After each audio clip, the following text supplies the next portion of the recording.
In late 1915, a small volume of verse, Meta Dolorosa, by A.E.G., was reviewed in the Times Literary Supplement. The reviewer conceded that the verses were a heartfelt tribute to the poet's son. What appeared to have escaped him, and indeed all subsequent reviewers of Meta Dolorosa, was that these heartfelt texts were much more than a mother's writing for a soldier son. A.E.G. didn't go to war. She never nursed wounded heroes. She did not hand out cups of tea at soldiers' canteens, and I doubt if she knitted any socks. Yet war, half a century of war, affected her as deeply, as emotionally as it can any human being. But to fully understand her writing and her discourse, we need to turn the clock back to the late Victorian and Edwardian eras, when there was a very obvious revival in chivalry, which had made significant ideological impact on the British upper classes.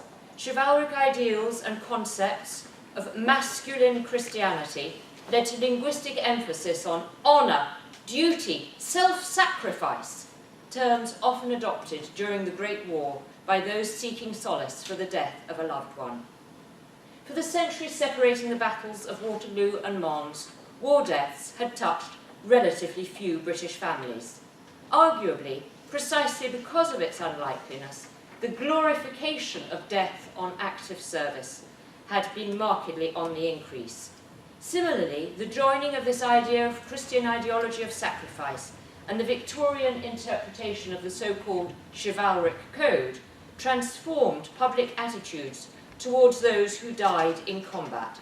Officers' names were inscribed on rolls of honour, unveiled in their public schools with suitable aplomb by a military, preferably, dignitary, thereby encouraging every schoolboy and perhaps his parents to believe dulce et decorum est pro patria mori.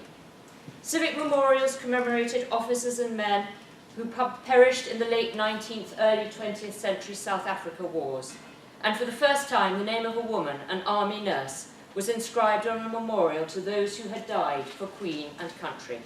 This increasing awareness of sacrifice and civic pride in those who laid down their lives in combat allows little obvious room for dissent. If war deaths were rare, the likelihood of children predeceasing parents due to natural causes had also receded. More affluent parents, at least, could expect their children to outlive them, leaving them with few emotional strategies for coping with the overwhelming grief that the loss of a child can bring. In their wartime grief poetry, many mothers attempt to develop coping mechanisms, and in A.E.G.'s case, discourse that will allow her to question both the war and find ways to circumvent the censor's vigilant eyes and sharp blue pencil. In spring 1984, Cambridge alumna Alexandra Ethelreda had taken Frederick William Grantham as her lawful husband at fashionable St George's Church, Hanover Square in London. By training, Frederick was a lawyer, by profession a soldier. He was a collector and aficionado of Chinese art, and his position as the son of a Queen's Counsel and a scion of the British establishment sat very uncomfortably with the young couple's love of Eastern mysticism. Alexandra's early writings hint that their marriage did not receive Frederick's family's unanimous support. She was a feminist. Her redoubtable mother-in-law was a very active member of the anti-suffrage women's leagues. In April 1895, Alexandra gave birth to Hugo. Alexander followed shortly before the Frederick's departure for South Africa with the Royal Munster Fusiliers. Unlike many women of her social class and era, she was actually a hands-on mother. She didn't have her children looked after by a nanny, but actually she cared for them herself, and in her poetry, she recreates tender memories of oft times, singing lullabies to soothe an infant into sleep, spending long vigils by his cradle, peeping to see if he really were slumbering. The first loss of Hugo that Alexandra experienced was his departure to boarding school, to Cheltenham College's military side.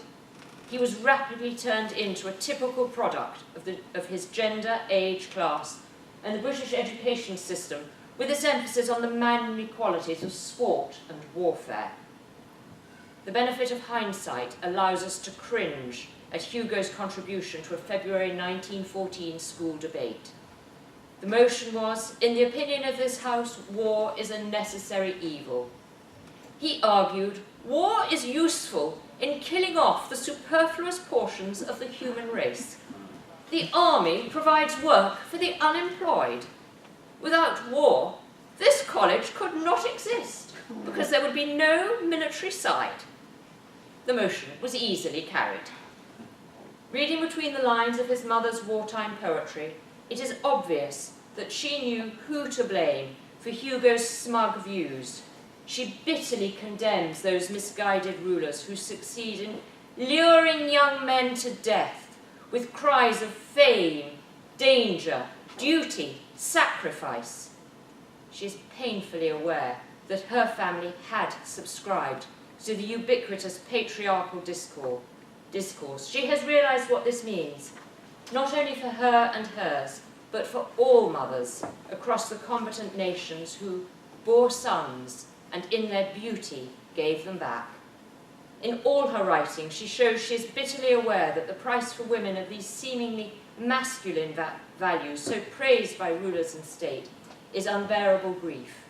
A man may arguably gain some form of glory. For mothers, every moment that her son is with the colours represents some torture in every nation. If in some respects the Granthams were a stereotypical socially privileged British family, other aspects of her life are far less typical. As well as being a feminist, with strong views about women's political and maternal rights, she was, by birth, German. In August 1914, she was to many people an enemy. They lived in Essex. We've heard about the spy fever. There were people that were very concerned that somebody like Alexandra may in fact be a spy. She had to prove that she was very pro-British and that she had adopted her country's cause. Having lived through England's first war of the 20th century as a wife, German-born Alexandra would, like many other women, experience the Great War for Civilization as a wife and a mother.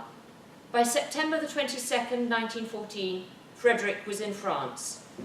Recently commissioned Second Lieutenant 19-year-old Hugo was serving with the Essex Regiment. If in that earlier South Africa war, Alexandra had had young children to care for whilst their father was away fighting, history had repeated itself. 1911 had seen the birth of Godfrey, the child of the Granthams' middle years. He flits in and out of her maternal poetry until the moment comes for him to take centre stage. Many of her texts explore war in a philosophical manner, with her pondering why violence is used to solve differences. For Alexandra, war is neither just nor holy, nor should it ever be constructed as such. She dares to draw attention to what it means for women when lawless lust of conquest parades as righteousness, and godless things are done in God's name. One of the most poignant scenes in her elegy to Hugo, Mater Dolorosa, is written with an economy of style which highlights her agony. She joins other women as they bid their sons and loved ones farewell, their valiant smiles specifically donned to mask aching hearts.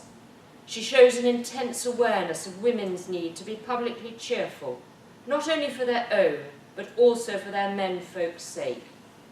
Men may march to war to protect women, but in that moment of farewell, a gender reversal perforce occurs. The woman must protect the man, lest he should sorrow too, seeing thine own mother cry. It is as though she knows that if a woman lets her guard down, the man may be unable to cope. Hence, the brave farewell at Malden Station, as she watches Hugo entrain for the killing fields of the Dardanelles. How many of the women, who were so roundly condemned for cheering the boys as they left for the front, were hiding breaking hearts with hollow smiles. She advises womankind, when their sons towards far fights are starting, by the loud train, be mirth, not moan of fears. The gendering of warfare could hardly be more marked. Men stand by the train, waiting for the whistle to blow, and the station master to unfurl his green flag, leaving women behind to wave with trembling hands until the train is lost from sight. Indeed, stations highlight the differences between men and women's war experiences. The men set off to war, leaving women gazing dumbly after the departing locomotive, wandering home to empty houses where discarded cricket bats and silent gramophones await them. By now, Frederick was fighting at Richebourg on the Western Front. Maternal fears are for a short while replaced by wifely ones. News had reached the family home, Beeley Abbey, near Malden in Essex, that on May the 9th, 1915, Captain Frederick Grantham was believed to have been wounded and taken prisoner. Not too terrible a fate for a woman who was by birth German with influential family, both in Germany and in neutral Switzerland. Surely she could pull some strings and find out what had happened to him. Better for him to have been captured by her countrymen than left putrefying in no man's land. As Hugo and the Essex Regiment approach the maelstrom of Gallipoli, he is again at the forefront of her thoughts. She follows the campaign. Yet, however grave her anxieties, she hopes that her child will acquit himself well in the days that lie ahead. Maternal fears, hegemonic pride and dissent intermingle in her poetry as these different sentiments vie for mental and poetic space.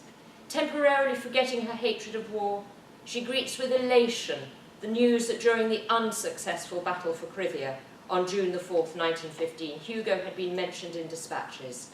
She momentarily accepts the promise of military glory, which at other times she vehemently criticises. War becomes a time of marvellous endeavour. Philosophical condemnations give way to personal pride at her child's manly achievements. Meanwhile, attempts were being made to ascertain Captain Frederick Grantham's whereabouts. Was he really simply missing and wounded? Would there be sweetness when Alexandra once again saw her wounded man, long mourned as dead? Would the result of his homecoming be the joy of physical reunion? Now, another theft that war can inflict upon a woman is addressed in the intimacy of her poetry. Unusually for the time, she hints at her intense need, her sexual need for her husband. In distant Gallipoli, no headway was being made. Military wisdom decided to attempt another of those ill-fated last pushes. Held in reserve until the late afternoon of Monday, June the 28th, Lieutenant Hugo Frederick Grantham and men of the 1st Battalion, the Essex Regiment, and the 5th Royal Scots were ordered to attack Hill 12 from Gully Ravine, a diversionary action as the main fighting was centring upon Krithia itself. Supported by too few guns, this proved, as ever, fruitless. As Alexandra subsequently learnt, the men were torn to shreds. The following week, a telegram arrived at Beeley. Never again on this wide earth would Alexandra's mother arms enfold her child, nor strain thee to my heart. For Hugo there will be no homecoming. In death, the young lieutenant reverts to being the beloved little child, the son firstborn, whom she brought forth on a blessed Easter day 20 short years ago. In a typical grief reaction, it is the child who is privileged over the soldier. In July, she published her hymn to Hugo, temporarily accepting the current heroic discourse.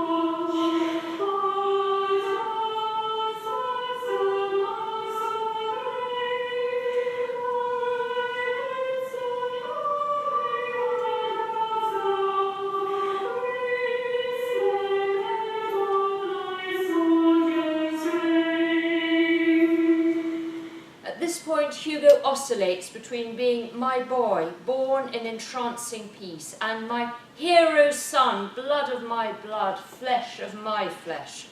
At times, her consanguinity with her son gives her an entree into his masculine world of brave deeds and manly actions. Patriarchal discourse encouraged mothers to surrender their sons to the nation at war and to glory in their actions. For years afterwards, she will reflect upon the temporary willingness to buy into propaganda which sends to be killed or maimed a nation's flower. On August 14, 1915, a memorial service was held for Lieutenant Hugo Frederick Grantham at All Saints Church, Malden. Meanwhile, in a Hardy-esque satire of circumstance, the Royal Munster Fusiliers were bringing in some of their dead who had lain in no man's land since the fierce fighting of May the 9th. A dog tag was found, bearing the name Captain Frederick William Grantham. His body had simply disappeared. Alexandra's maternal grief, however, was so overwhelming that she has no emotional energy left for Frederick. Indeed, anger, rather than grief, inform the few lines of verse directed towards him. It is as though he has failed her at the very moment she most needs his emotional and physical support. See before you a mother weeping for her child. She addresses him no more and directs her undivided grief towards their dead son.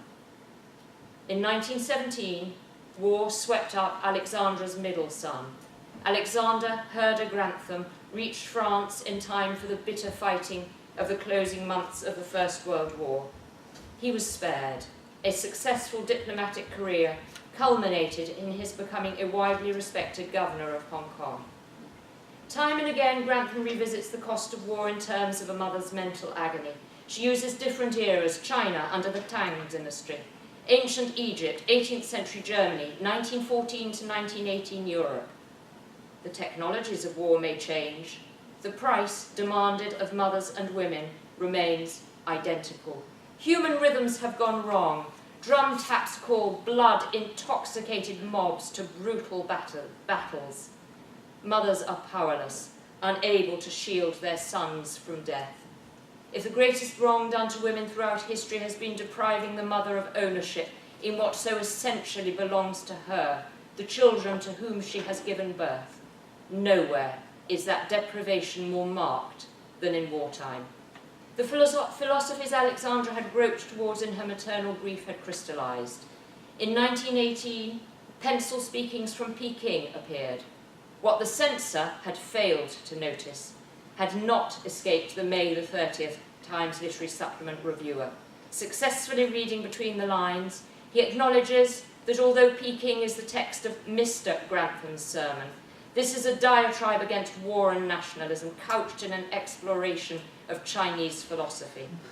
It is a powerful indictment of Western nationalism, with its bubbles of poison gas fermenting on a swamp of ignorance and fear.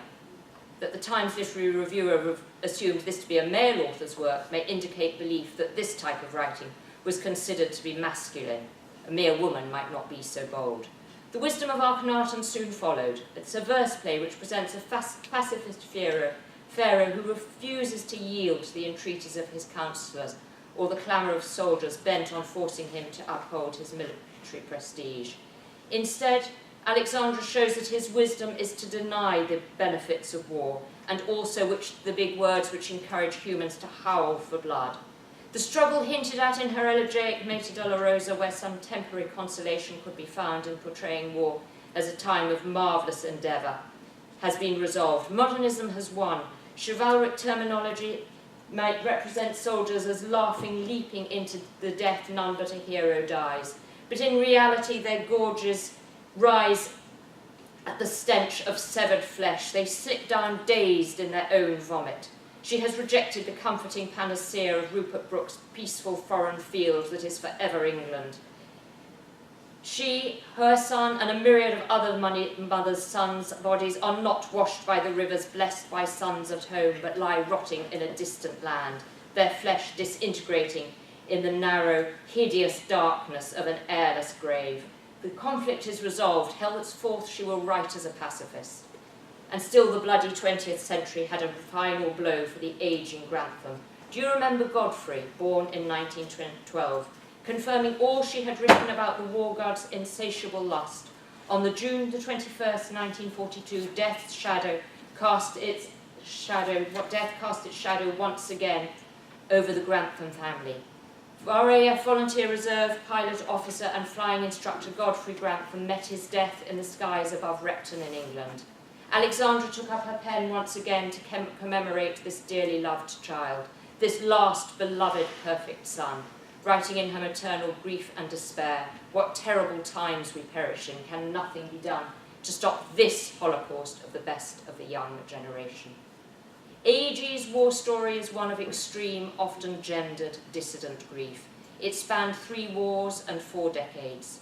She never went to war. She never made the munitions of war. She never heard the monstrous anger of the guns, yet her life was as closely marked by war as a human being's can be. She was but one amongst many, as she herself recognised. They have become a multitude, the mothers who with old and trembling hands grope in the darkness, waiting for sons who will never return. A name on a panel at Le Touré Memorial to the Missing of the fighting around Neuve-Chapelle, France. A low headstone at 12 Tree Copse Cemetery, Gallipoli, Turkey. Grave number 407 in St Winston's Churchyard, Repton, England.